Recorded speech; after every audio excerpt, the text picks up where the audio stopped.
Que le Seigneur vous bénisse tous. Bwana awabariki nyote. Je vous salue avec joie au nom de Jésus-Christ. Nawasalimu na furaha kwa jina la Yesu Kristo. Nous voulons continuer avec ces questions. Tunataka tuendelee na maswali hii.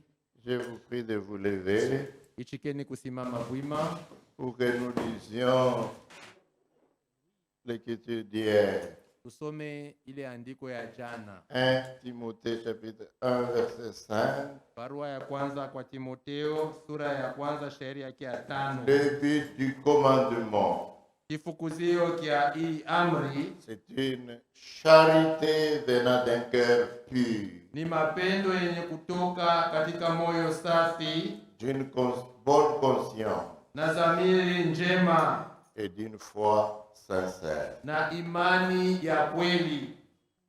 Que Dieu ajoute ses bénédictions à la lecture de sa parole. Mungu aongeze baraka yake kusomaji wa neno lake. Prions. Tuombe.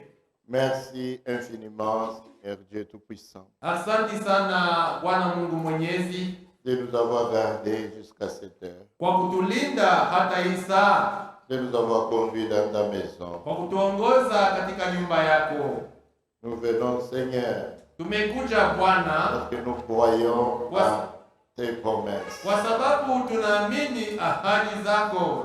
Et là où 2 ou 3 sont assemblés à mon Na nom, kwa pahali wawili watatu wakusanyika kwa jina langu, je suis au milieu d'eux. mimi ni katikati yao. Sois donc présent au milieu de nous, Seigneur, Hivi uwe pamoja nasi Bwana, pour nous bénir, jua kutubariki, pour nous instruire jua kutufundisha et pour nous révéler tes précieuses promesses. na jua kutufunulia ahadi zako za damani. Bénis chacun qui est disposé à écouter ta parole. Bariki kila mtu, kila moyo aliyekuwa tayari kusikia neno lako. Assiste-moi, Seigneur. Unisaidie Bwana, Place toi-même wewe peke yako weka tes paroles dans ma bouche maneno yako katika kinywa changu pour que je puisse les proclamer, ili nipate kuyatangaza, que tout soit fait pour ta gloire. na yote fanyike juu ya utukufu yako, Au nom de Jésus-Christ. kwa jina la Yesu Kristo. Amen. Amina. Veuillez vous asseoir. Mnaweza kuketi.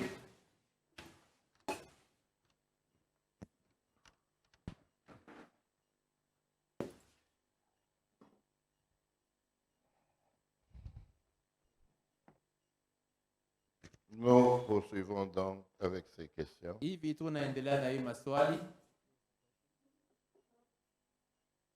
Bonjour mon précieux frère. Jambo ndugu yangu wa damani. J'ai quelques difficultés dans la Bible. Aide-moi à bien comprendre. Nina magumu kidogo katika Biblia, unisaidie nipate kuelewa.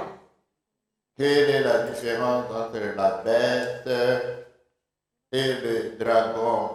Ni tofauti gani iko katikati ya yule nyama na joka? Selon Apocalypse 13. Sawa sawa na Ufunuo sura yake ya 13.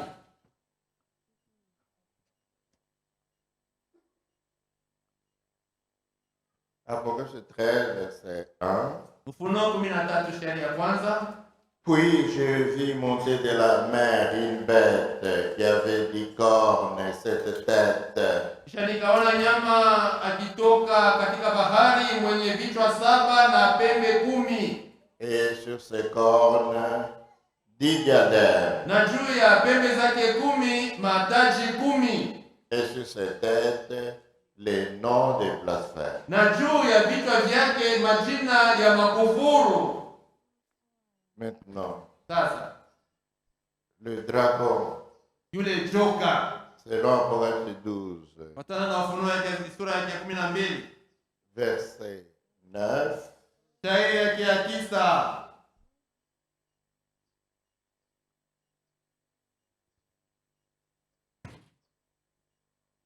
Et il fut précipité le grand dragon, Na akatupwa chini yule joka mkubwa, le serpent ancien, yule nyoka wa zamani, appelé le diable et Satan, anayeitwa Diabolo na Shetani, celui qui séduit toute la terre. yeye anayetongoza dunia yote. Il fut précipité sur la terre, Akatupwa hata dunia, et ses anges furent précipités avec lui. na malaika zake wakatupwa pamoja naye.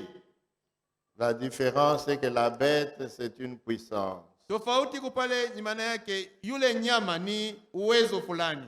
Une bête, comme symbole dans la Bible, représente une puissance. Nyama katika Biblia anafananishaka uwezo. Ici, il s'agit de Rome. Hapa ni Roma.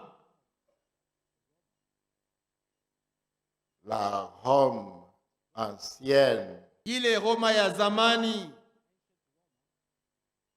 avait perdu sa puissance ilipotezaka uwezo yake, et Rome revit encore. na Roma anaishi tena, Parce que selon les prophéties de Daniel, kwa sababu kufuatana na maunabii ya Danieli, quand Christ viendra pour régner dans le millénium, wakati Kristo atakujaka juu ya kutawala katika utawala wa miaka 1000, il trouvera sur la terre la quatrième puissance atakutaka hapa dunia ile uwezo ya mwisho qui est Rome. iliyo Roma.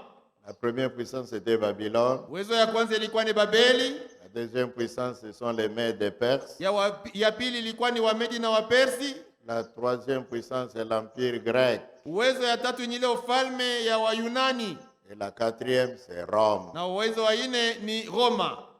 Rome fut affaiblie au Moyen Âge Roma ililegezwaka muile Moyen Âge, et l'a survécu grâce à l'Église. na iliweza kuishi juu ya kanisa, Mais sa puissance politique fut émiettée, lakini uwezo wake wa kisiasa ulianguka kabisa, coupée en plusieurs petites nations. ilikatwa katika tumataifa twa mingi tudogo. Mais depuis 1957, Lakini tangu mwaka wa le 1957, 25 mai tarehe 1957, 25 mwezi wa 5 wa mwaka 1957, a eu lieu ce qu'on appelle la refondation de Rome. kulifanyika ile inaitwa kuanzishwa tena kwa Roma. 6 nations Mataifa sita se sont unies ensemble iliungana pamoja pour reconstituer l'ancien empire romain. juu ya kuanza tena kufanya tena ile ufalme ya zamani ya Kiroma.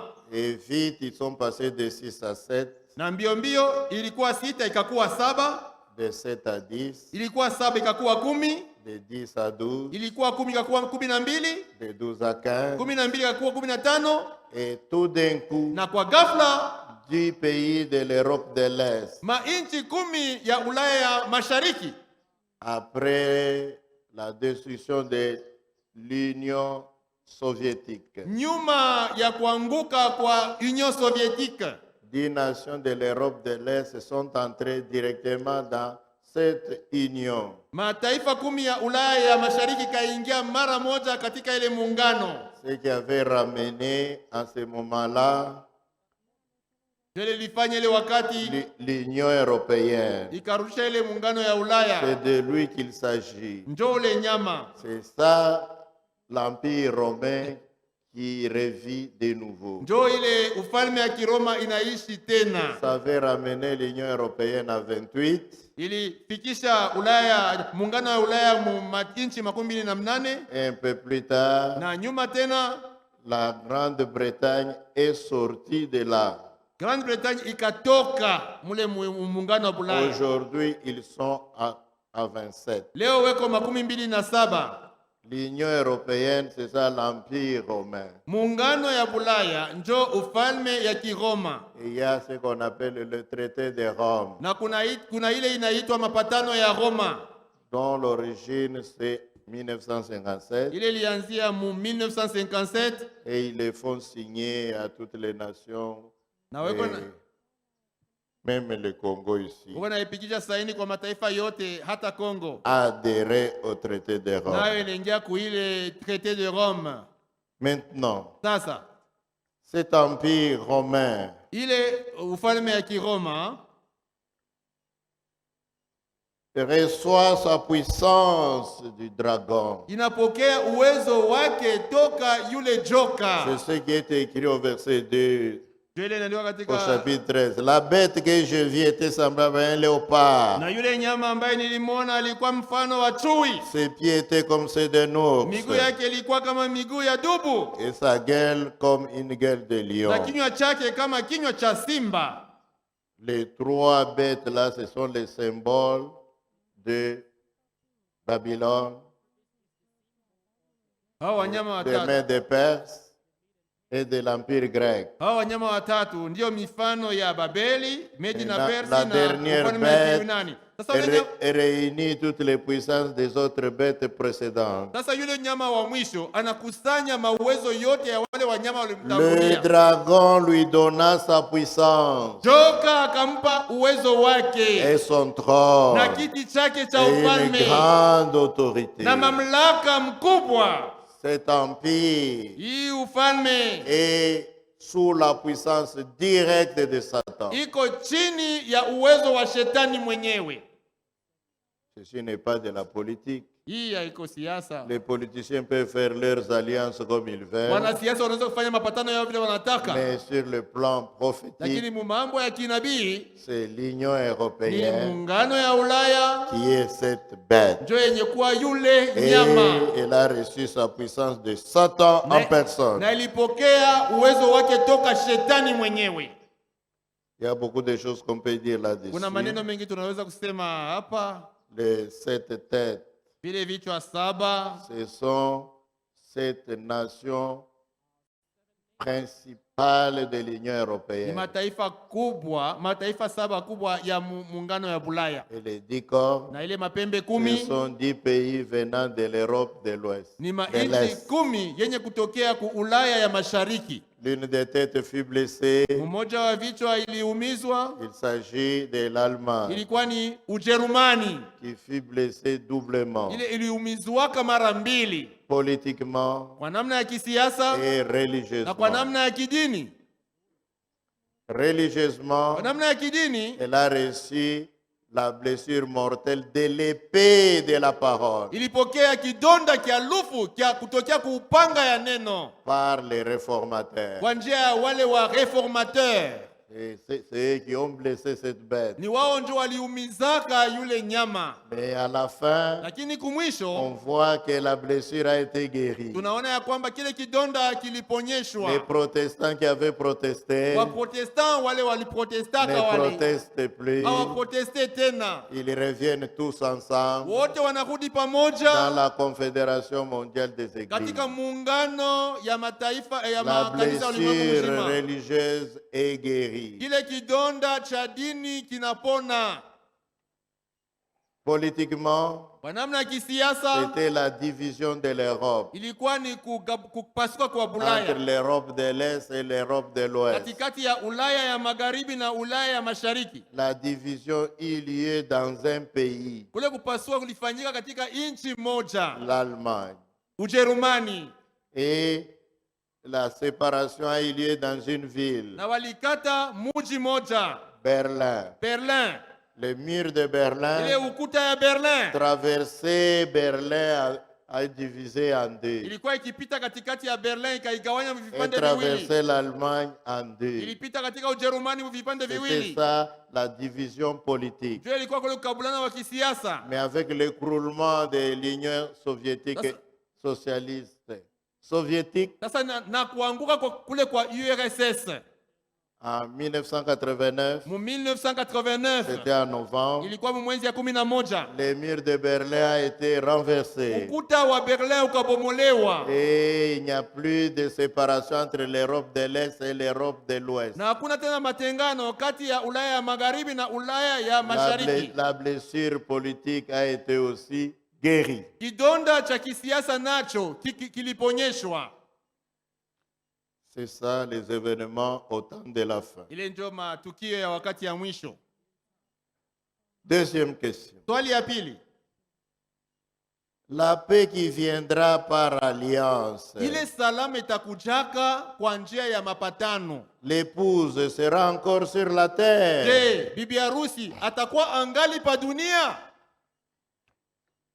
Je vous donne deux écritures là-dessus. Niko na mipatia maandiko miwili pa hii mambo. La première, Andiko la kwanza on en a parlé hier ou à l'avant-hier tulisema jana au jana kutwa sur les 70 semaines de kuhusu Daniel. ile majuma 17 ya Danieli. Daniel 9, 27. Danieli 9:27. Il fera une solide alliance avec plusieurs pour une semaine. Atafanya agano ya nguvu na wengi juu ya juma moja. C'est la dernière semaine Ile ni juma ya mwisho des 70 semaines. ya ile majuma 17. 69 semaines sont déjà terminées. Majuma 69 yamekwisha kupita. La crucifixion a eu lieu à la fin des 69 semaines. Kusulubishwa kulifanyikaka kumwisho ya ile majuma 69. Le temps qui reste au milieu Ile muda inabakia entre les katikati 69 semaines et la dernière semaine a été donné à l'Église. wakati leo katikati ya juma 69 na juma 17 inapewa kukanisa. Ce sont les 7 âges de l'Église. Ni vizazi 7 vya kanisa. Maintenant, Sasa quand l'Église épouse wakati kanisa bibi harusi est enlevée, inanyakuliwa. l'enlèvement signifie nous partons. Kunyakuliwa kunamaanisha allons au ciel. tunakwenda mbinguni. Nous ne serons plus sur la terre. Hatutakuwa tena pa dunia. C'est pas l'enlèvement des tonneristes. Haiko kule kunyakuliwa kwa batonerista, Nous sommes hapana. enlevés Tunesha et kunyakuliwa, nous sommes encore avec lakini eux. tungali pamoja nao. Nous allons vendre des histoires avec Tukunenda eux. kuuzisha vitu pamoja Nous allons nao. acheter avec Tukunenda eux. kununua pamoja nao. Nous souffrons avec Tuko eux. nateswa pamoja nao. Nos enfants, nos maris, nos Watoto wetu, femmes. waume wetu, wake wetu Mais wako na kufa, et leurs enfants aussi. na watu wao pia wako na Et leurs kufa, femmes. na wake wao. Quelquefois, même les prédicateurs eux-mêmes qui disent qu'ils sont enlevés, ils Na meurent. wakati ingine na wahubiri wenyewe wako nasema wanaisha kunyakuliwa, wako na kufa. Non, ça Hapana, c'est un mensonge. ile ni uongo. Quand l'enlèvement aura lieu, Wakati kunyakuliwa kutafanyikaka, nous disparaîtrons de la terre. tutapoteleana pa dunia. Quand Enoch a été Wakati enlevé, Enoka alinyakuliwaka, il avait disparu de la terre. alipoteleanaka pa Quand Élie dunia. avait été Wakati enlevé, Elia il avait alinyakuliwaka, disparu de la terre. alipoteleana pa Quand dunia Jésus a hapa. été Wakati Yesu enlevé, il a alinyakuliwaka, disparu de la terre. hakuonekana tena Les pa saints de dunia. l'Ancien Testament, Watakatifu wa Agano la ils sont Kale ressuscités, ils walifufuliwa, ont été enlevés, wakanyakuliwa, ils ne sont pas encore sur la terre. hawana tena pa dunia. Quand nous aussi nous serons Wakati enlevés, sisi pia nous ne tutanyakuliwaka, serons plus sur la terre. hatutaonekanaka tena pa dunia. C'est après l'enlèvement Ni nyuma ya que kunyakuliwa commence la dernière semaine. njo ile juma ya mwisho inaanza, Et l'Antichrist, na mpinga le Kristo, prince de ce peuple-là, yule mfalme wa ile taifa le ile, prince de Rome, c'est le pape. mfalme wa Roma ni Et papa. il fera une solide alliance Atafanya agano la nguvu avec plusieurs. na wengi, Pas seulement avec Israël, haiko mpaka na mais Israeli avec Israël et les pays arabes environnants. na Israeli na mainchi ya Kiarabu yenye kwa kando Cette kando ya Israeli. alliance, Ile agano Pour cet accord, au ile pour mapatano ce traité de paix au ile mapatano ya salama sera conclu, itafanyika, l'épouse sera déjà partie. bibi harusi atakuwa anesha kwenda, Mais les vierges folles lakini mabikira wapumbavu resteront sur la terre. watabakiaka pa dunia. Quand tu dis, est-ce que l'épouse sera encore sur la terre? Watu Non. nasema bibi harusi atakuwa tena pa dunia. Hapana, sitakuwa hapo tena. Lisez correctement les Écritures. Soma mzuri maandiko, Lisez le message de Frère Branham. soma ujumbe ya ndugu Branham, Prenez la prédication de Frère Branham les 70 semaines de Daniel. beba ile mahubiri ya ndugu Branham majuma Il vous 17 dira. ya Daniel, atakwambia Quand ils commenceront ce traité ou cet accord, wakati wataanza ile agano ile mapatano, l'épouse ne sera plus sur la bibi terre. harusi hatakuwa tena pa dunia. Amen. Amina. La deuxième écriture, Andiko la pili c'est 1 Thessaloniciens, ni barua ya kwanza kwa Watesalonika, chapitre 5, sura yake ya 5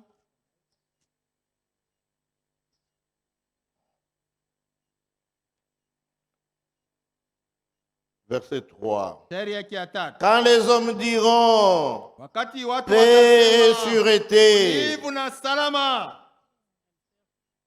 alors ndipo une ruine soudaine uharibifu wa les ghafla surprendra, comme les utawashitusha douleurs de l'enfantement kama uchungu wa kuzaa surprennent la femme enceinte, unavyoshitusha mwanamke mwenye mimba, et ils n'échapperont na point. hawataweza kuponyoka hata kidogo. Quand ils diront paix et Wakati sûreté, watasema salama na utulivu, c'est lors de cet accord de paix. ni wakati ya ile mapatano ya Ça ne salama. concerne pas le monde Ile entier. mapatano haihusu ulimwengu Ça mzima, concerne le Moyen-Orient. inahusu ile mashariki ya katikati, C'est entre le prince de Rome, ni katikati ya ule mfalme wa Roma, Israël et Israeli les pays na arabes mainchi ya qui sont Kiarabu toujours dans les conflits walio kila mara katika vita jusqu'aujourd'hui. kufika na leo. Aujourd'hui, ce qui est à la une, Leo ile habari iko leo c'est hapa la guerre entre ni vita katikati ya Israël, Israeli soutenu par les mwenye kusaidiwa États-Unis, na Marekani, et l'Iran. na vita kwa napigana C'est na là-bas, Iran. au Ni Moyen-Orient. kule kumashariki ya katikati, Quand ils signeront le traité de paix, wakati c'est la watafanya ile paix mapatano ya là-bas. salama, ni salama kule La ngambo. question a été posée. Swali Est-ce que ce ulizwa, sera la paix mondiale? itakuwa ni salama ulimwenguni Non. kote? Hapana, Il n'y aura jamais de paix mondiale. hakutakuwaka kamwe salama pa dunia Une mzima. nation s'élèvera toujours contre une autre. Taifa itakuwa paka napigana na taifa Un ingine, royaume contre un autre. ufalme na ufalme ingine, Jusqu'à ce que le Christ revienne. kufika na pale Kristo C'est atarudi. lui seul qui est le roi de paix. Yeye peke yake ndiye mfalme wa salama, Et le millénium, na utawala ya ce sera miaka un royaume de itakuwa ni paix. ufalme ya Pendant salama. 1000 ans, Katika il miaka n'y 1000 aura plus de guerre sur la terre. hakutakuwa tena vita pa dunia. Les armes même de guerre, Masila yenye ya vita on va fondre ça pour bataiyeyusha fabriquer les instruments d'agriculture. juu ya kufanya nayo vyombo vya kulima navyo. C'est ce qui est écrit dans Hiyo les ndio Saintes katika Écritures. maandiko matakatifu. C'est le seul moment Ndio wakati pekee où il y aura la paix ile sur kutakuwa la salama terre. pa dunia. Est-ce qu'au ciel, Je, mbinguni on se souviendra de ce monde? tutakumbukaka hii dunia?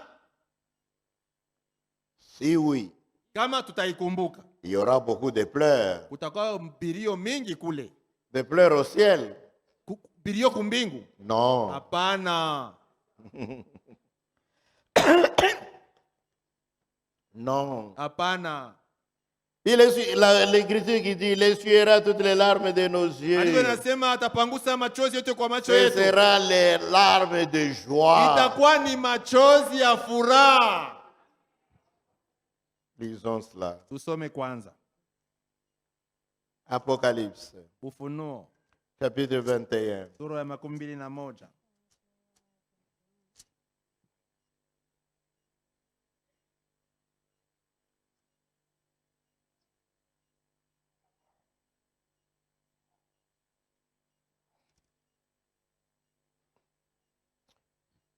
Et j'entendis, 21:3. 3. Et j'entendis Nikasikia du trône une forte voix qui disait, toka kiti cha ufalme sauti kubwa voici le ikisema, tabernacle de Dieu avec les hommes. tazama hema ya Mungu Il pamoja na habitera watu, avec naye eux atakaa pamoja nao, et ils seront son peuple. nao watakuwa watu Et Dieu wake, lui-même sera avec na Mungu eux. mwenyewe atakuwa Il pamoja essuiera nao, toutes larmes de leurs yeux. atapangusa kila chozi toka Ce n'est macho pas les yao. larmes de douleur. Haiko machozi ya Ce uchungu, sont les hapana, larmes de joie. ni machozi ya furaha. Pourquoi? Kwa nini? Et la mort ne sera Na plus. mauti haitakuwako tena, Et il n'y aura plus ni deuil. hakutakuwa tena vilio. Vous voyez, ils ne vont pas Non, pleurer à cause de deuil. Habatalia jua vilio, Il n'y aura plus ni cri, hakutakuwa hata kulia ni lia douleur. wala uchungu, Car les premières choses kwa sababu ont mambo ya disparu. kwanza yamekwisha kupita. Amen. Amina. Donc, Maana yake il n'y aura pas de pleurs. hakutakuwaka kulia kule. Maintenant, Sasa il dit, sinon, sema, Comment l'homme riche namna gani ule mtajiri ule parle de ce monde dans Luc 16, 24. eko nasema mambo ya pai dunia mule Luka 16:24. L'homme riche n'est pas au ciel. Ule mtajiri ule ana kumbingu. L'homme riche est dans le séjour des morts. Yule kijana mtajiri ko katika Adeze. Lazare n'est pas encore tout à fait au ciel. Ana kumbingu tu kabisa kabisa. Il est dans le paradis. Eko katika paradiso. Mais quand nous irons au ciel, wakati tutendaka mbinguni, toutes les anciennes choses auront mambo yote ya kale yatapotea, yatapita. Et ne reviendront plus à la mémoire. Na hatutaweza kuyakumbuka tena. Amen. Amina. Est-ce qu'une famille peut-elle organiser la Sainte Seine? Je, jamaa inaweza kutengeneza meza ya Bwana chez elle à la maison? Kunyumba. Car la Bible dit dans Matthieu 18, verset 20, car là 2 ou 3 sont assemblés à mon nom, je suis au milieu d'eux.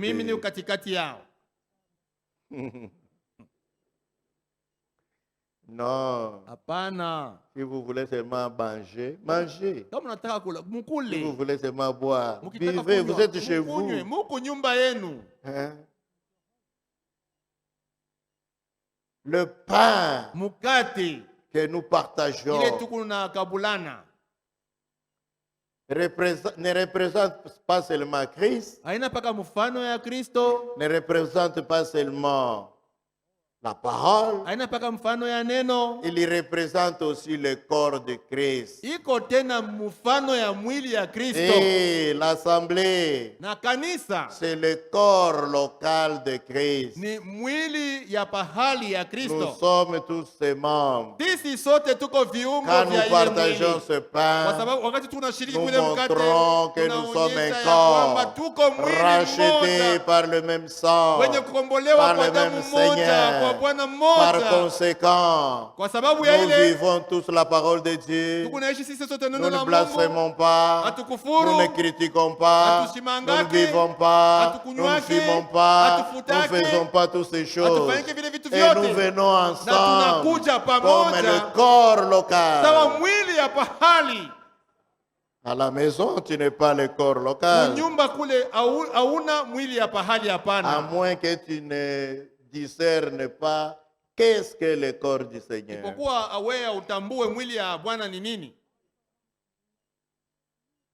Une chrétienne peut-elle, un chrétien ou une chrétienne, peut-elle rater l'enlèvement par manque de payer la dîme? Pourquoi vous aimez l'enlèvement et vous ne payez pas la dîme?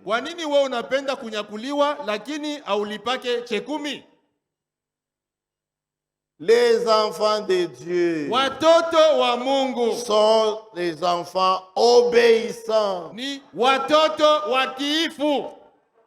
1 Pierre.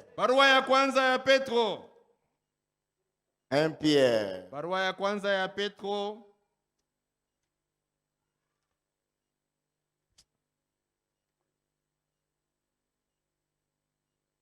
Chapitre 1, verset 14. Sura ya kwanza shairi ya 14. Comme des enfants obéissants. Sawa watoto watiifu. Ne vous conformez pas aux convoitises que vous aviez autrefois. Msijifananishe na matamaa ile mlikuwa nayo zamani. Quand vous étiez dans l'ignorance. Wakati mlikuwa katika ujinga. Oui, mais puisque celui qui vous a appelé est saint. Lakini vile ule alimiita ni mtakatifu. Vous aussi. Ninyi vile vile. Soyez saints. Muwe watakatifu. Dans toute votre conduite. Katika mwenendo yenu yote. Vous êtes saints. Muko watakatifu. Parce que vous appartenez à Christ. Kwa sababu muko vous êtes saints parce que vous marchez selon la parole de Dieu.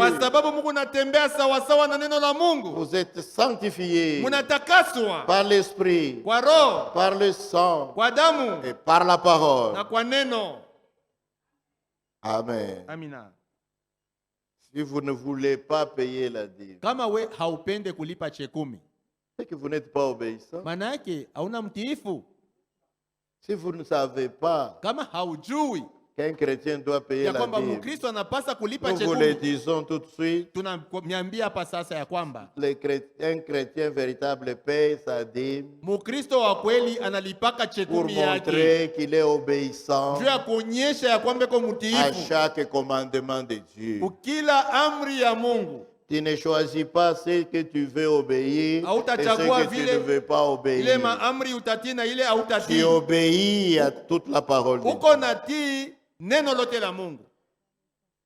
Autre question. La Bible dit, Biblia inasema si quelqu'un brûle, il doit se marier. kama mtu uko na waka tamaa inampasa owe.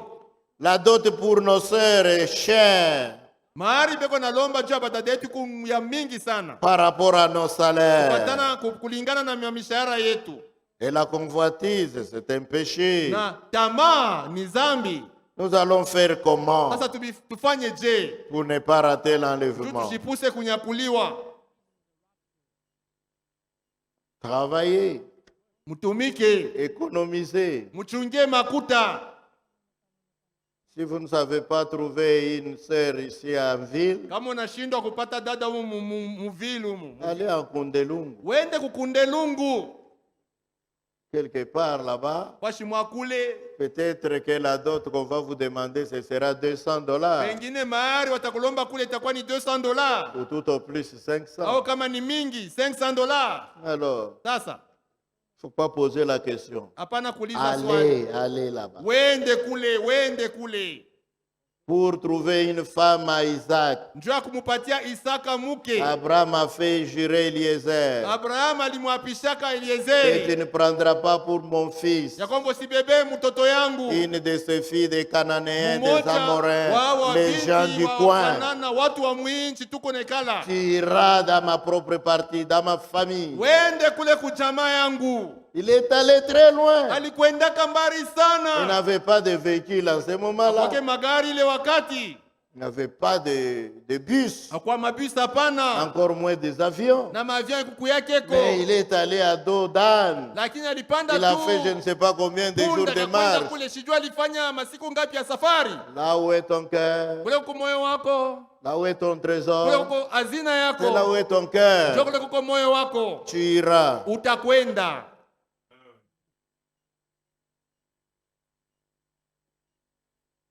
En fait, les frères me veulent toujours que nous disions aux frères et aux sœurs, Wandugu wanapenda parents, kuambia wazazi diminuer l'argent de la aseme dot. mupunguze ko mahari.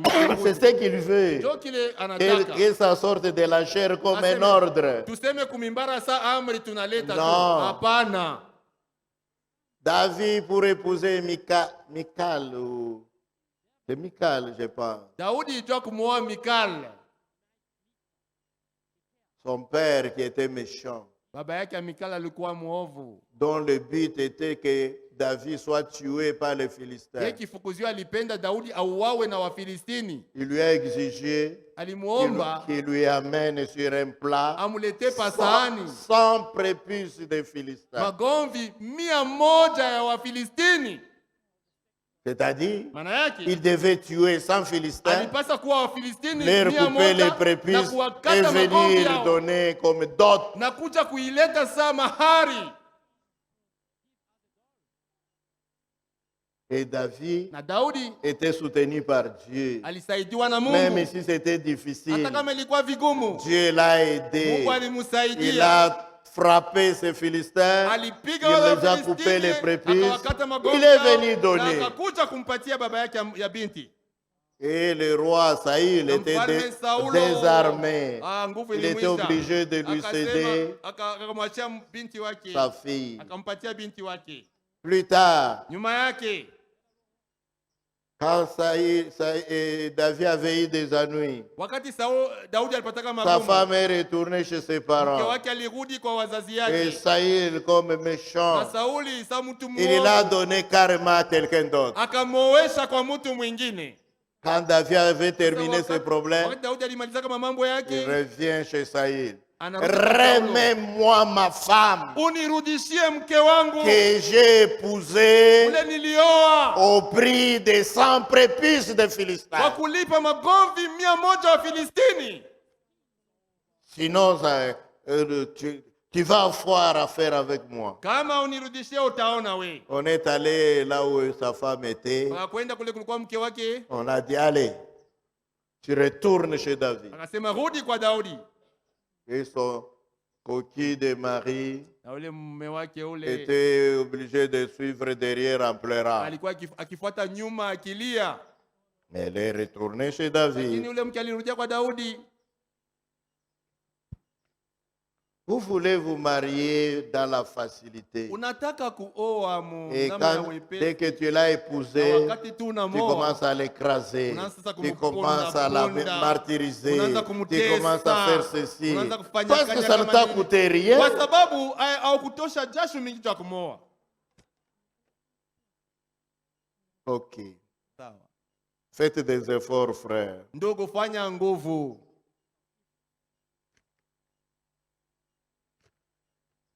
Si un frère a répudié sa femme Kama ndugu wanafukuza mke wake parce qu'elle n'était pas en bon kwa état, sababu hakukuwa muhali mzuri, ce sont des questions que nous ne voulons pas beaucoup. hii ndio maswali tupendake sana hii. Que nous revenons toujours aux impuretés des Kwanza sœurs ulipo kama mauchafu ya qui wadada s'essouillent dans la maison de wale leurs wanajichafua parents. mwili Ça wa fait wazazi wao. honte Biku naleta haya. de répéter toujours cela. Rudiaka pa mwi mambo. Que les sœurs, Wadada étant encore wale jeunes, wangali wa vijana gardent leur virginité wachunge ubikira jusque wao dans le mariage. kufika na pale wataolewa.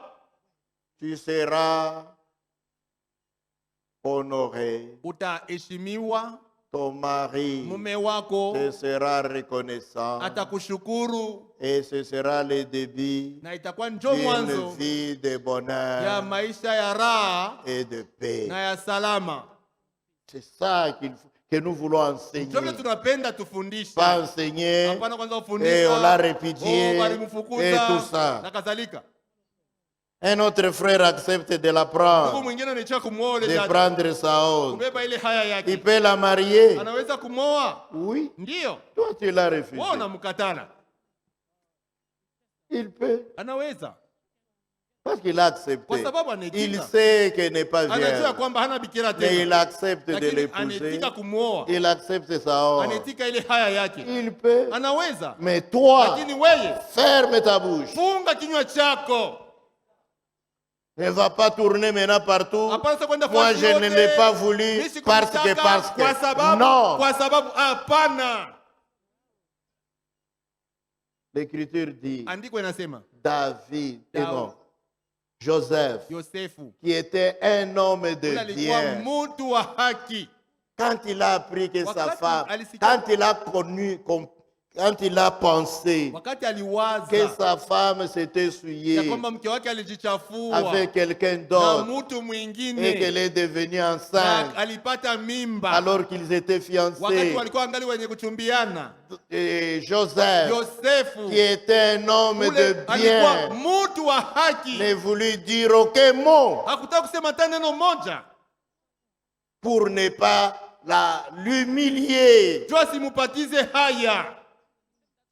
Il a dit, Alisema comme c'est comme ça, hivi, mambo kwa hivi, séparez-nous discrètement. tuachane tu Ne faisons mpito, pas aucun bruit. tusifanye makelele, watu wasijue, Parce qu'il était un homme kwa de sababu bien. alikuwa mtu wa haki, mtu mwema. Et toi qui parles, Sasa wewe kunasema tu n'es sema pas un homme de hauna bien. mtu mwema, hauna mtu wa haki, Tu es uko méchant, mtu mubaya camouflé au milieu des saints. mwenye kufuchama mkatete wa watakatifu.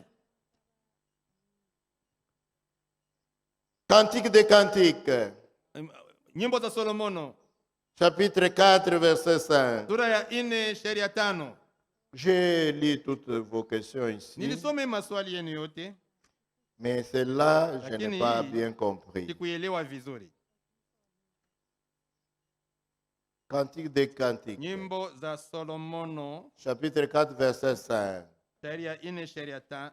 Tes deux seins sont comme deux fans, Maziwa yako mawili ni kama paa comme les wadogo, jumeaux d'une gazelle. mapasha ya nkasha. Explique-moi. Unifasirie kwa mambo.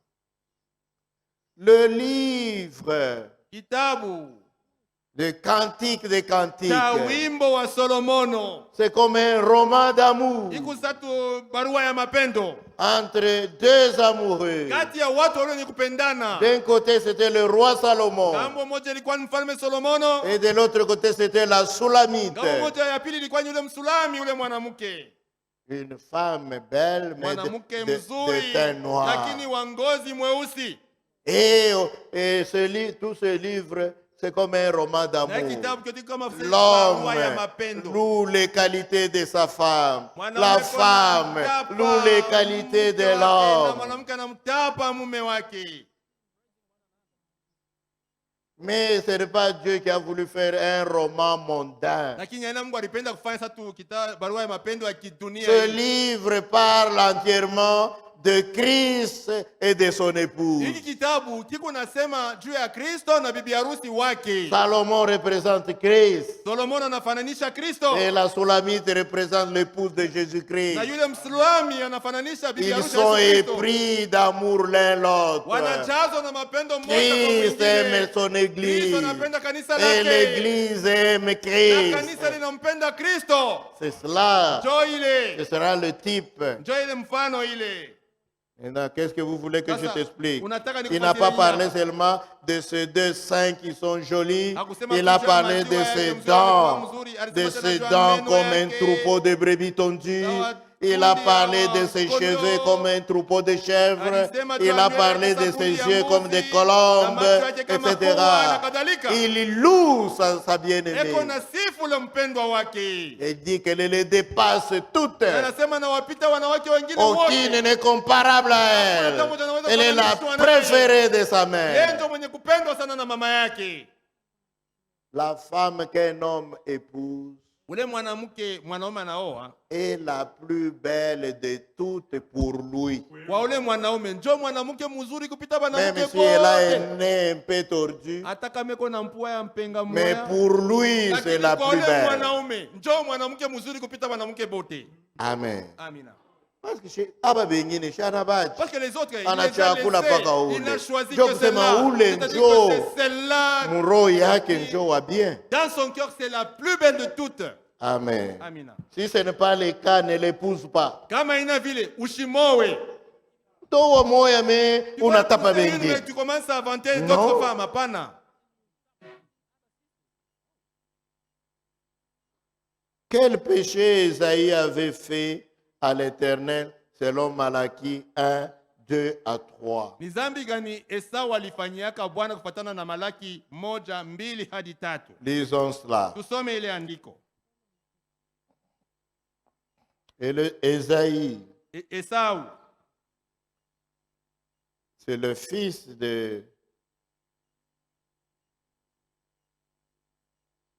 d'Isaac, si je me trompe. ni mwana wa Isaka kama Non, sikutoe. non, oui, Ndio, c'est le fils d'Isaac. ni mwana wa Ils Isaka. sont nés jumeaux, Walizaliwa wa Esaïe et mapacha. Jacob. Isaka, Esau na Yakobo. Malachie chapitre 1, 2 à 3. Malaki sura ya kwanza shairi ya pili hadi Je vous ai aimé, dit l'Éternel. niliwapenda ninyi, Bwana nasema. Et vous dites, Nanyi munasema, en quoi nous as-tu aimés? ulitupenda mu mambo gani? Et Dieu répond, Na Mungu anajibu, Esaïe n'était-il pas frère de Jacob, dit l'Éternel? Esau si alikuwa ndugu yake ya Yakobo? Bwana anasema. Cependant, Lakini j'ai aimé Jacob nilipenda Yakobo et j'ai eu de la haine pour na Esaïe. nikakuwa na chuki juu ya Esau. Maintenant, le frère pose Sasa la ndugu question. anauliza swali, Quel mal, quel péché a-t-il fait? ni dhambi gani Esau alifanyaka? C'est par prédestination. Ni kwa kutangulia kutayarishwa. La réponse se trouve dans Romains, Iko katika barua kwa Waroma. Romains 9. Waroma sura yake ya 9. Commençons verset 11, Tuanze na shairi ya 11 même 10. hata 10. Attends. Ongojea. Commençons verset 8. Tuanze na shairi ya 8. C'est-à-dire que Maana yake Ce ne sont pas les enfants de la chair qui sont enfants de Ni Dieu, watoto wa mwili walio watoto wa Mungu, mais que ce sont les enfants de la promesse lakini ni watoto wa ahadi qui sont regardés comme la postérité. waliohesabiwa kuwa uzao. Voici en effet la parole de la promesse. Kwa sababu hii ndiyo neno la ahadi. Je reviendrai à cette même époque Nitakuja wakati huu et Sarah aura un fils. na Sara atakuwa na mwana. Et de plus, Wala si hivyo tu, c'est là qu'il fallait que je commence. ndio pale ilipasha nyanzia. Il en fut ainsi de Rebecca, Ilikuwa hivi na Rebeka qui conçut du seul Isaac, notre père. alipokuwa na mimba ya mmoja tu, Isaka baba yetu.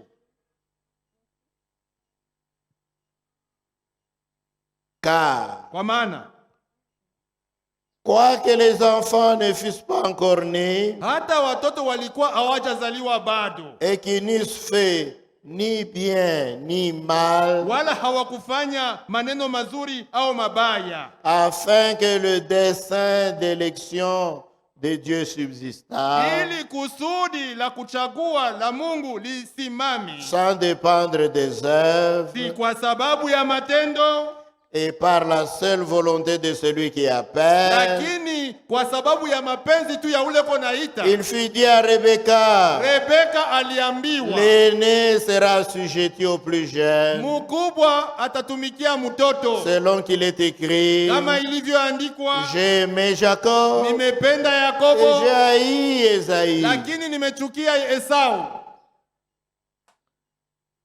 C'est pas l'élection et la Ni prédestination. kwa kuchagua na kutayarishwa.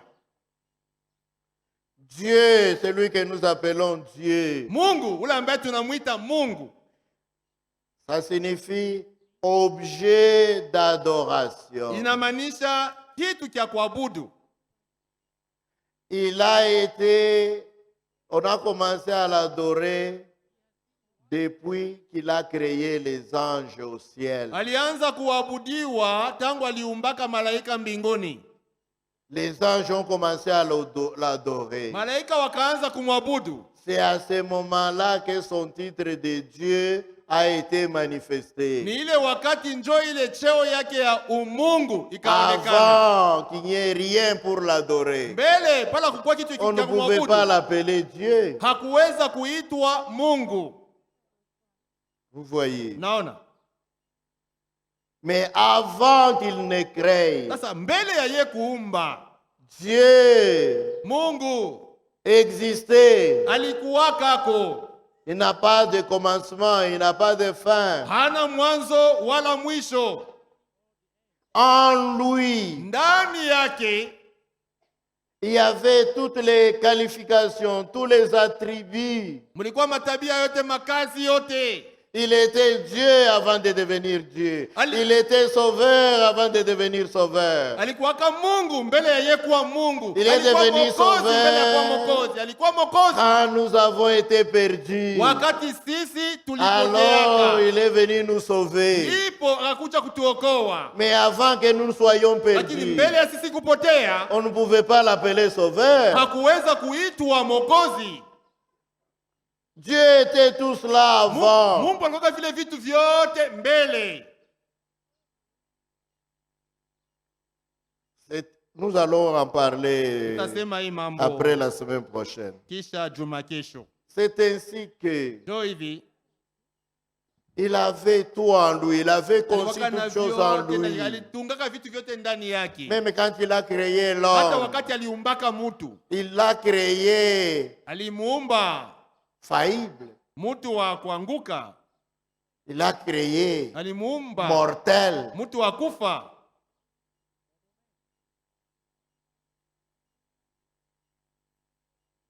Quand il a créé mortel, Wakati alimuumba mutu wa alors kufa, il sasa a créé faillible. alimuumba Il mutu lui a wa donné un kushindwa, commandement. akampatia amri, Tu ne mangeras pas de cet arbre. usile ya hii Le muti, jour où tu en mangeras, siku utakula yake tu mourras. utakufa. Tant qu'il n'a pas mangé, Wakati wote alikuwa il n'est shakula pas mort. asikukufa, Mais lakini dans l'homme, ndani ya mutu il y a ce qu'on appelle le libre muko ile arbitre, inaitwa uhuru ya kuchagua, le libre choix. uhuru ya kuchagua. Et Adam na Adamu a utilisé son libre arbitre alitumia ile uhuru yake ya kuchagua du mauvais côté. ngambo mubaya. Et quand il a choisi du mauvais côté, Na wakati alichagua ile upande ya mbaya, il est tombé akaanguka et il devait mourir. na ilimpasa kufe. Vous voyez. Naona? Mais Lakini c'est pour que ni kwa sababu l'attribut des sauveurs de Dieu soit ile manifesté. kazi ya mwokozi ya Mungu ionekane. Et Dieu a une autre attribut. Na Mungu kuna kazi nyingine. Il est infini. Yeye hana na mipaka. Anajua mambo yote. Il connaît toutes choses. Avant que ile mambo ifuanike. Avant Mungu anaijua. qu'une chose Anajua n'arrive, Dieu mwisho connaît la fin de cette mbele ya chose mwanzo. avant le commencement de la chose. Dieu connaît tout. Mungu anajua Il vitu n'apprend pas au jour le jour. Ashikaleke na C'est siku, nous kuna les siku hommes kwa qui siku. apprenons Ni sisi au ndio jour le jour. tunasikia, tunajua Lui, mambo il siku kwa siku. connaît tout. Yeye ni mwenye kujua yote. Et il connaît Na anajua ceux qui croiront. wale wataamini. Il connaît. Anisha kujua. Et il connaît Na ceux anajua qui entendront la parole wale watasikiaka et qui ne neno croiront na pas. hawataamini. Il connaît. Anajua. Ce n'est pas lui qui nous oblige de croire ou de ne pas Haina Mungu croire. anatushurutisha kuamini au kukatala kuamini, Il nous hapana. a donné le libre arbitre. Alitupatia uhuru ya Mais il kuchagua. connaît. Lakini anajua. C'est ainsi, Ndio hivi. quand il envoie sa parole dans le Wakati monde, anatuma neno lake katika dans une ulimwengu, certaine génération, katika kizazi fulani, il connaît anajua qui croira nani et atamini qui ne na croira pas. nani hatamini. Il a vu cela d'avance. Alitanguliaka kuona kile kitu. C'est ainsi que Ndio hivi.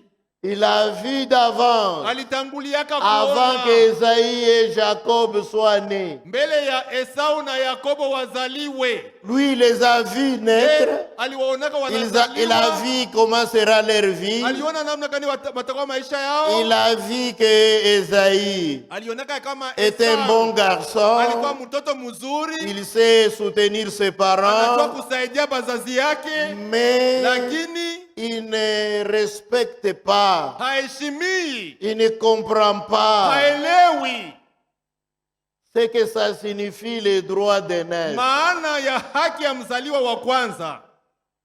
Il a vu. Alionaka Il a vu Jacob. alionaka Yakobo, Malgré qu'il était toujours accroché au jupon de sa mère, ingawa alikuwa tupa anafuatana na mama il yake, ne faisait rien. hakuwa anafanya kitu. Pendant qu'Esaïe allait chasser, lui Wakati était Esau seulement avec alikuwa sa akikwenda mère. kuwinda Yakobo paka kumkongo wa mama Pendant yake. que Esaïe apportait le gibier Wakati Esau et alikuwa analeta que nyama, son papa na baba mangeait yake alikuwa et il le anakula bénissait. na kumubariki. Jacob, lui, elle était toujours là-bas avec sa alikuwa pa mère. kumkongo ya mama yake, Mais lakini il a vu aussi alionaka tena que ya kwamba Jacob Yakobo cherchait les droits de naissance. alikuwa anatafuta haki ya Il mzaliwa wa aimait kwanza. les droits de naissance. Alipendaka haki ya mzaliwa wa kwanza Déjà depuis le ventre de sa maman, tangu mtumbo ya mama yake. il cherchait ça. Alikuwa anatafuta ile haki ile, Il voulait qu'il soit le premier. alitaka atoke mtumbo wa kwanza. Malheureusement, Bahati mbaya Esaïe Esau a précédé. alitoka wa kwanza, Et lui, na yeye il Yakobo lui a attrapé le talon. alimbamba Il kisigino, voulait le retourner dans le alitaka ventre amrudishe Esau mtumbo ya mama, pour que lui sorte le ndio yeye premier. Yakobo atoke wa kwanza. Malheureusement, Bahati mbaya ils sont sortis ensemble comme ça, wakatoka pamoja hivi, lui tenant le talon de son yeye frère. Yakobo mwenye kukamata kukisigino cha ndugu yake, Esaïe était sorti le na premier. Esau alitoka wa kwanza. Il savait Alijuaka ile que la mambo bénédiction de Dieu ya kwamba baraka ya est Mungu attachée au droit de naissance. iko mule muhaki ya kuzaliwa wa Maintenant, kwanza. lui, il est sorti le Sasa deuxième. ye alitoka wa pili. Comment faire? Tafanya je? pour que je sois le premier. Tu nikuwe wa kwanza. Je suis le deuxième. Niko wa pili. Comment faire? Nifanye je? Alors sa maman Sasa mama yake avait entendu son mari, alisikiaka mume le wake vieux Isaac, ule Isaka ule mzee commence à ule. dire, je deviens Akaanza vieux, kusema mimi nazeka, je ne vois plus bien, sioni tena vizuri. il faut que mes enfants viennent Inapasa watoto wangu waje pour que je les ili bénisse. niwabariki. Bientôt je vais Bado partir. kidogo nitaondoka. Alors, Sasa la maman, mama Rebecca, Rebeka appelle Jacob. anamwita Yakobo. J'ai entendu ton papa dire ceci. Nilisikia baba yako konasema hivi na hivi. Le temps est crucial. Wakati iko ya nguvu sana hapa. Ton frère, c'est un vieux chasseur. Ndugu yako anisha Il kujua va kuwinda attraper sana. vite, vite les gibiers. Atabamba Si nyama toi mbio tu mbio. vas chercher, Kama unaenda kutafuta nyama, tu viendras en retard. utachelewa. La bénédiction sera sur ton frère. Baraka itakwenda kwa ndugu yako. Faisons ceci. Tufanye hivi. Quand lui est parti, Wakati yeye toi anakwenda, tu vas tuer une we chèvre. utaua Là mbuzi derrière. moja kule kumkongo kule. Tu vas préparer Uta- un mets succulent pour ton papa. Utaipikia baba yako chakula cha butamu. Jacob dit, Yakobo anasema, maman, mama, c'est très dangereux ni ça. mambo hatari ile unasema. Si papa découvre Kama baba anavumbula que je ne suis pas ya Esaïe, kwamba mimi sina Esau, le premier-né, mzaliwa wa kwanza, papa va me maudire. baba atanilaani. Je dis, Anasema s'il y a une malédiction, kama kuko que cela tombe laana, sur ile moi. laani nyangukie mimi mama yako. Mais nous allons faire ceci. Lakini tufanye hivi. Tu vas prendre les poils de la chèvre, Anabeba ile manyonya ya mbuzi, on va te coller utabeba ça manyonya ya mbuzi tutakulamika sur les mains, pa mikono, parce que là il y a kwa la sababu chemise, hapa utakosha vala nguo, sur les mains qui pa sont nues, mikono yenye et kwa sur wazi, le cou na qui pa est nu, shingo yako yenye kwa wazi. on va te coller les poils. Tutalamika ile manyonya. Comme hivi. ça, si ton papa Hivi, kama baba yako essaie de tâter, anaanza kupapasa il papasa, va voir que c'est le corps d'Esaïe ataona ya kwamba hii ni mwili ya Esau qui a des poils. yenye kuwa na manyonya.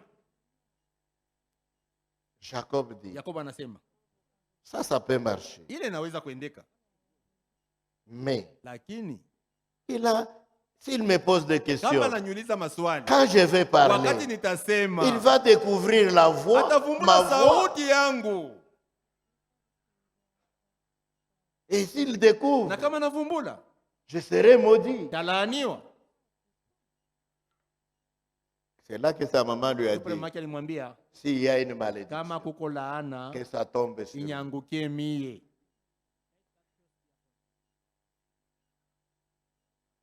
Voici ce qui s'est passé.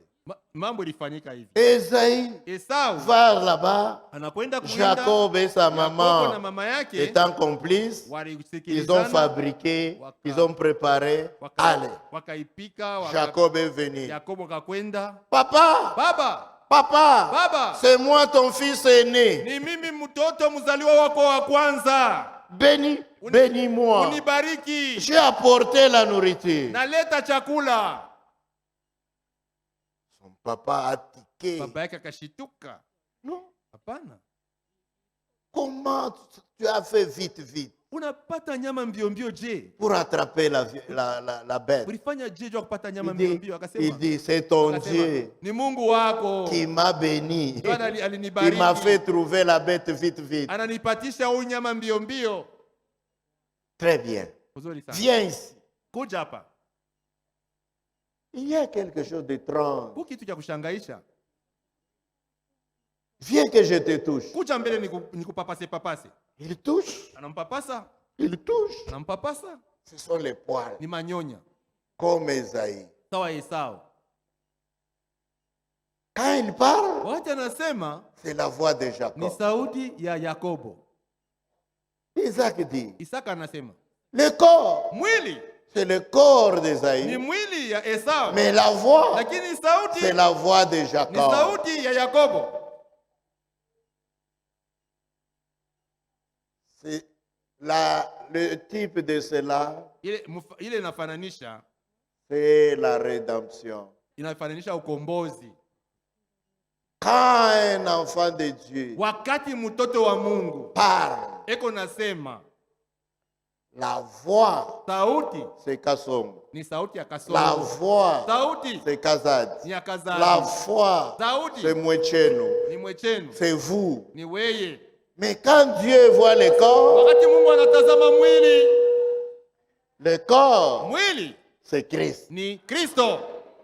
Voilà pourquoi il nous bénit. Ndio maana wanatubariki. Si ça en tenait seulement notre Kama voix, alikuwa anasimamia tu sauti yetu, oh, nous allons échouer, bien sûr. tungeshindwa kabisa. C'est ainsi que Ndio hivi Isaac a béni Jacob. Isaka alimbariki Yakobo. Jacob a reçu la bénédiction de premier-né, Yakobo alipokea baraka ya mzaliwa wa kwanza un peu par fraude, kwa kuibia, par tricherie. kwa kuibia. À peine Jacob avait quitté, Pale tu Yakobo anaondoka, son frère arrive. ndugu yake anafika. Papa, Baba, me voici. mi huyu, Moi, ton fils aîné. mimi mtotoko wa kwanza, J'ai préparé un mets comme tu aimes. na kutengeneza chakula vile unapendaka. Bénis-moi. Unibariki. Isaac dit, Isaka anasema, quoi ça? ni nini? Quelqu'un est venu avant. Mtu mmoja alikutangulia hapa.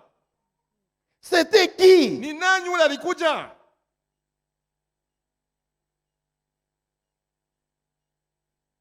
Et il dit, Na anasema,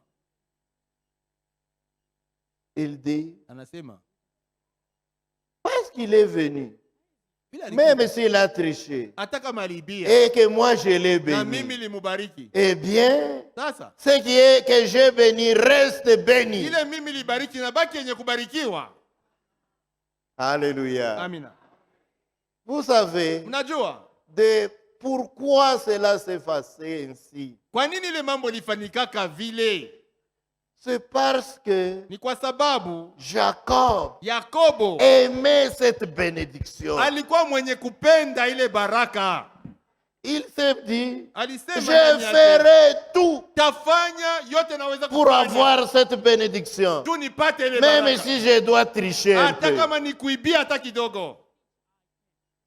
Et Na avant ce jour-là, mbele ya ile siku il y avait un précédent. kulikuwa mambo yalikuwa kufanyika. Quel était le Ni précédent? mambo kanilifanyikaka mbele. C'est ce type d'Ésaïe. Ni huyu kijana Esau. Il est allé chasser. Alikwenda kuwinda. Malheureusement, il n'a rien Bahati mbaya attrapé. hakubamba nyama ile siku. Il est revenu très fatigué. Akarudi mwenye kuchoka sana. Il a trouvé son jeune frère Akakuta mdogo yake avec une casserole sur le feu. na chungu pamoto. Et il y avait des lentilles qui étaient en train de bouillir. Kulikuwa maharagi kuna tokota. Il a assaisonné, il a fait tout. Ça sentit Akatia bon. mo vitu kanunka vizuri.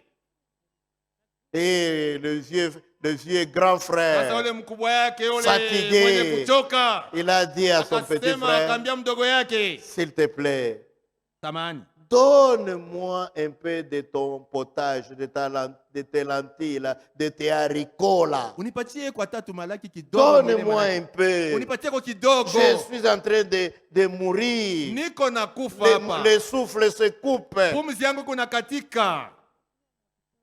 Ah, Jacob dit, Yakobo ça y est. akasema, oh, mambo yo hii. Il dit, grand frère, Mkubwa, c'est à vendre. niko nauzisha maraki. Si tu acceptes, Kama unechika, vends-moi ton droit d'aînesse uniuzishe haki yako ya et moi je mzaliwa wa vais te kwanza, donner mes haricots. nami nitakupatia maharaki yangu. Vous savez comment il a dit? Unajua kile alisema? Le droit d'aînesse, c'est quoi? Ile haki yenye mzaliwa wa kwanza ndio De toutes les nini? manières, Hata vile. je suis en train de Ni mourir. wenye kuna À kufa. quoi cela va m'aider? Itanifaidia. Prends-les! Uibebake. Jacob Yakobo l'a acheté, aliinunua son droit d'aînesse. ile haki ya mzaliwa wa Maintenant, au kwanza. moment de la bénédiction, Wakati ya baraka, malgré la tricherie, ingawa kule kuibia, Dieu le lui a donné Mungu alimupatia parce hayo. que l'autre l'avait Kwa sababu méprisé. ule mwingine aliizarau ile haki ya mzaliwa wa kwanza. Ça, c'est la réalité. Ile ndio vile mambo inakalaka. Mais ça, Lakini Dieu l'avait vu avant la fondation du monde, Mungu alioneka mbele kwa msingi ya dunia que Esaïe mépriserait les droits ya kwamba d'aînesse, Esau atazarau que haki ya mzaliwa wa Jacob kwanza, aimerait les droits na d'aînesse, Yakobo atapenda haki ya mzaliwa wa parce que kwanza. vous aimez ce que Dieu aime, Kwa sababu parce que vous unapenda kile aimez Mungu la parole de anapenda, Dieu. unapenda neno la Mungu. La bénédiction est pour vous. Baraka ni yako. Voilà pourquoi Ndio kwa maana Dieu, Mungu, quand il a vu wakati que Esaïe aime ce que Dieu, et non, que Jacob aime ce que Dieu aime, Dieu l'a aimé. Mungu akampenda Yakobo. Quand il a vu Wakati qu'Esaïe ya kwamba n'aime pas ce que Dieu aime, hapendi kile il Mungu méprise anapenda, cela. Dieu anakizarau. aussi Mungu naye l'a haï. akamchukia. Tout cela, c'était avant la fondation du Yote monde. ile ilikuwa ni mbele ya C'est ce que kuwekwa kwa Paul misingi ya explique dunia. Ndio ile là-bas. Paulo anaeleza Avant hapa. même que les enfants Mbele hata ya watoto ne soient nés, kuzaliwa, quand ils étaient encore dans le ventre de leur wale mère, walikuwa wangali mtumbo ya mama yao, pour que kusudi le plan d'élection mambo et ya de kuchagua prédestination na ya subsiste, kutayarishwe pate kusimama. Dieu a aimé Jacob, Mungu alimpenda il a Yakobo haï Esaïe. na alimchukia Esau, Et les enfants, na watoto n'étant pas encore nés, walikuwa hawajazaliwa ils n'avaient bado. rien fait de Hawakufanyika mal. kitu kibaya. Si c'est ça que vous voulez Kama ndio savoir. nataka kujua, Dieu avait dit Mungu ça alisema ke avant mambo que les enfants soient nés. mbele hata watoto Mais wazaliwe, parce que Dieu voyait, kwa sababu Mungu alikuwa il voit kuona, anaona maneno avant que les yote choses mbele n'arrivent. ya mambo yenyewe ipate kufanyika. Voilà. Njoo vile Je pense que c'est tout. nawaza ya kwamba njoo Il reste seulement 5 minutes tunabaki tu jusqu'à dakika 18h. tano tu tufike 18h. Répondons rapidement Tujibu mbio mbio à cette question. hii swali. Quelle est la différence entre l'Éternel, Dieu, et l'ange de l'Éternel? Kuna tofauti gani kati ya wa milele Mungu na malaika ya Bwana? Exode 3. Kutoka 3. Exode chapitre 3, versets 1 à 5. Kutoka 3:1 hadi Moïse Musa faisait paître le troupeau de Jéthro, son beau-père, alikuwa akichunga kondoo za Yetoro mkwewe, sacrificateur de Madian. kuhani wa Midiani. Et il mena le troupeau derrière le désert Akaongoza kundi nyuma ya et jangwa, vint à la montagne de Dieu à Horeb. akakuja kwa mlima wa Mungu kwa Horebu. Verset 2. Sura ya 2. L'ange de l'Éternel lui apparut dans une flamme de feu Malaika ya Yahweh akaonekana kwake katika ulimi wa au moto milieu d'un buisson. kati ya kijiti. Moïse Musa regarda akaangalia, et voici le buisson na était tout tazama, en feu kijiti kilikuwa kikiwaka moto, et le buisson ne se consumait lakini point. kijiti hakikuteketea. Moïse dit, Musa akasema, je vais me détourner nitageuka pour voir quelle est cette grande vision ili nione hii ono kubwa ni et nini, pourquoi le buisson ne se consume na kwa point. nini kijiti hiki hakiteketei. Verset 4. Sheria 4. L'Éternel Bwana au vit Yahweh qu'il se détournait pour voir. akaona ya kwamba Musa aligeuka ili apate kuona, Et Dieu na Mungu l'appela du milieu du buisson akamwita toka kati ya kijiti, et dit, akasema, Moïse, Musa, Moïse. Musa. Et il répondit, Musa akajibu, me voici. mimi ni hapa. Au verset 2, Sheria 2 il est appelé l'ange de anaitwa l'Éternel. malaika ya Bwana. Au verset 4, Sheria 4 il est appelé anaitwa l'Éternel. Bwana. Et puis, Kisha Dieu, Mungu c'est la même personne. ni mtu moja moja, ni mmoja. L'ange de l'Éternel, Malaika ya Bwana c'est l'Éternel lui-même. Bwana mwenyewe Dans la forme d'un ange. umbo ya malaika. Quand il vient Wakati anakuja avec un message, na ujumbe fulani, il est l'ange de l'Éternel. anaitwa malaika ya Bwana, Mais c'est Dieu lui-même. lakini ni Mungu mwenyewe. L'Éternel, Bwana ce au qu'on appelle Yahweh pia l'Éternel, anaitwa c'est Yahweh. Yahweh. C'était son nom ilikuwa njo jina yake d'alliance dans l'Ancien ya Testament. agano mu agano la kale. Pour terminer peut-être, Kwa kumaliza pengine je peux trouver quelque chose là dans Osée. naweza kupata kitu moja katika Hosea. Osée. Hosea. Où est Osée? Hosea. Osée. Hosea. Je vois Amos là-bas, Naona je vois Amosi, Joël. Yoeli. Osée, c'est avant Joël. Hosea ni mbele ya Yoeli. Ok. Sawa. Joël. Yoeli. Non, Osée. Hapana, Hosea.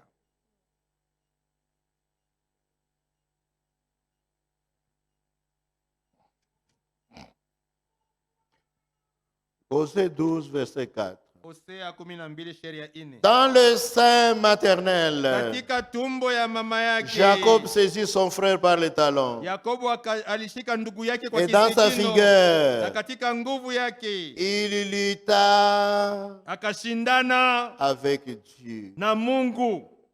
Il lutta Akashindana avec l'ange. na malaika yule Et il fut na vainqueur. akashinda. Et il Na pleura, akalia. lui adressa des supplications. Akamsii. Jacob l'avait trouvé à Yakobo Bethel. alimkutaka kwa Et Beteli. c'est là Na ni que pale Dieu nous a parlé. ndio Mungu alisema nasi. L'Éternel Bwana est le Dieu des armes. ni Mungu wa majeshi. Vous voyez, Naona il est l'Éternel, yeye ni Bwana, il est ni Dieu, Mungu. il lutta avec Dieu, Alishindana et na puis on Mungu, dit il kisha lutta avec wanasema l'ange. akashindana na yule malaika. L'ange de Malaika ya l'Éternel, Bwana c'est ni l'Éternel Bwana lui-même, mwenyewe, sous la forme de l'ange. mfano ya C'est malaika. comme ça qu'il était dans l'Ancien Ndio Testament. alikuwaka mwagano la kale, Mais lakini dans le Nouveau mwagano Testament, jipya il est venu dans alikuja la forme d'un homme. mfano ya mutu. C'est tout ça, c'est tout ce qu'il y a comme différence. Njo tofauti tu iko Dans pale. l'Ancien Testament, Katika agano la il était kale dans la forme d'un alikuwa ange. mfano ya Dans le malaika. Nouveau Katika Testament, agano jipya il est venu dans la forme alikuja d'un mfano homme. ya mutu,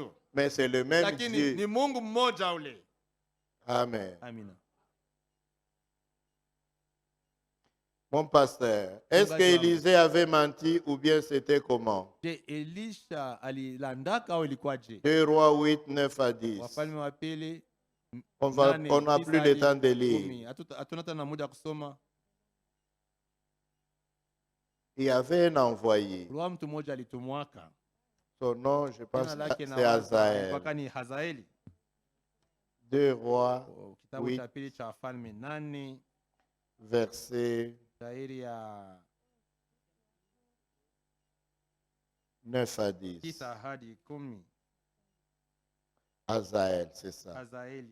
Un envoyé du roi Ben-Hadad, roi de Syrie. Mwenye kutumwa na mfalme Il Ben-Hadad était wa sur son Kusuria. lit de malade. Alikuwa juu ya kitanda Près chake de la mgonjwa, mort. karibu kufa. Il a envoyé son serviteur Hazaël Alituma mtumishi wake vers le Hazaeli prophète kwa Élisée nabii Elisha pour le consulter, juu ya kwenda pour kumuuliza savoir s'il va mourir ajui kama ou bien il ajue sera kama guéri. atakufa au atapona. Hazaël est parti. Hazaeli alikwenda. Dès qu'Élisée l'a vu, Wakati tu il a vu Elisha dans les alimuona, visions akaona katika que le ono roi ya doit kwamba mourir. mfalme anapasa il a kufa, vu mourir. akamuona akikufa. Maintenant il dit, Sasa anasema Hazaël, Hazaeli, ne va pas lui dire brutalement ushende tu kumshitusha na kumwambia asema que tu vas mourir. utakufa, Mais il va mourir. lakini atakufa. S'il te demande, Kama quand nakuuliza il est prophète, nabii anasema nini, dis-lui, umwambie tu ne vas pas mourir, tu vas hautakufa, vivre. utaishi, Mais lakini je te dis qu'il va nakwambia ya mourir. kwamba atakufa. Et Hazaël est venu. Hazaeli alikuja, Il a trouvé le roi. alikuta mfalme. Quand dit le prophète, Nabii anasema nini? tu vivras. Utaishi. Et puis, Kisha yake il a laissé sur son lit. akamwacha juu ya Il est kitanda venu avec chake, une couverture akakuja na kibulangeti un peu humide. ya Il a kulubana, couvert. akamu- Et il est mort. naye alikufa. Il n'a pas menti. Hakusema Il lui a uongo, dit seulement ce qu'il faut dire. alimwambia tu kia yeye kusema. Ne va pas lui lancer brutalement Usiende qu'il va mourir. kumshtusha na kumwambia sasa atakufa, Mais il hapana. va mourir. Lakini atakufa. C'est ça. Ndio vile. C'est tout ce qu'il y a comme Ndio question. maswali Que yote Dieu vous ziko bénisse hapa. pour ce Mungu soir. akubariki kwa hii magharibi. Nous reprendrons mardi. Tutarudia kwa maswali siku kwa kazi mbili. Et la semaine prochaine, quoi qu'il en coûte, Juma kesho ataje nous devons terminer ça. tunapasa kumaliza.